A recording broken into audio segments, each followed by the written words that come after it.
ɗan siyasa duk girmansa duk kakensa duk gajararsa duk izarsa a ƙasar nan ko a jihar Kano mai girma gwamna da isa shigo ƙaramar hukumar kumbo da ita zaɓe in ba kai gaskiya. Wannan haka yake.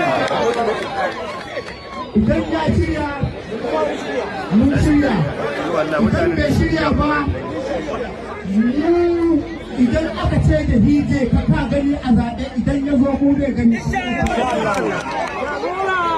haka duk mutumin da ya bakantawa al'ummar ƙaramar hukumar Kumbodo to ya hira kwana a ɗakin duhu cikin yankan Allah.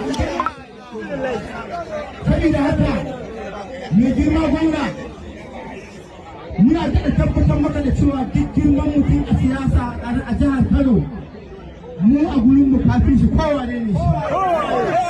Mai girma gwamna ka ci ƙaramar hukumar Kumbodo ka gama kuma cikin yadda Allah in Allah ya so ya yarda. Ƙuri'ar ƙaramar hukumar Kumbodo ita ce za ta zama suna ta cin zaɓen ta a karo na biyu. Saboda haka mai girma gwamnan al'ummar ƙaramar hukumar Kumbodo sun tabbatar maka da cewa 4+4+4+4 APC Najeriya